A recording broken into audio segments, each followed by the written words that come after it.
एक व्यक्ति विनोद में कहता था, महाराज 2 पंक्ति की कविता सुनाए।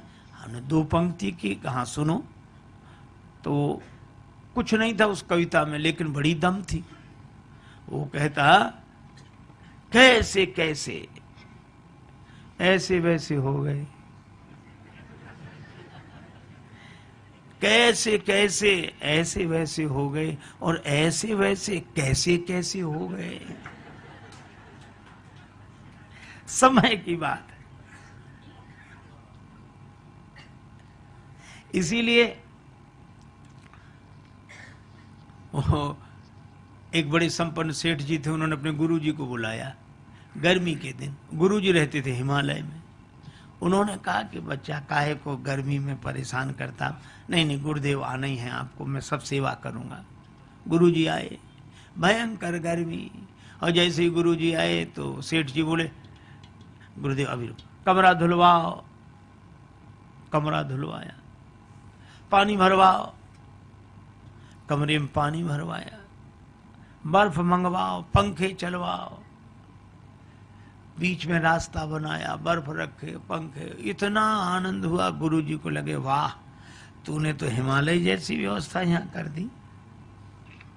सेठ जी का एक मुनीम था, उसको लगा कि हमारे गुरुजी आएंगे तो हम लाख गरीब सही, पर हम भी सेवा तो ऐसी करेंगे चाहे कर्ज हो जाए। भावना तो अच्छी थी, पर एक गड़बड़ी हुई।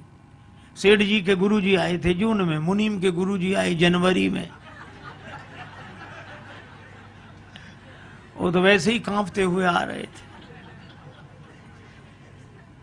बच्चा कहाँ ठहरना है? मुनीम जी बोले, गुरुजी थोड़ा कमरा धुलवाओ। गुरुजी ने सोचा कि हो गई पवित्रता ज्यादा नहीं तो अरे का भी जल भरवाओ, बर्फ मंगवाओ। गुरुजी बोले क्या कर रहा है? मुनि बोला, गुरुजी आप कुछ ना बोला, हम लाख गरीब सही, पर सेवा वैसे ही करेंगे जैसे सेठ जी ने अपने गुरुजी की थी, हम तो वैसे ही। अब आप विचार करो, इस व्यवस्था में गुरुजी रात भर रह जाएं तो सवेरे उठेंगे कि उठाना पड़ेगा।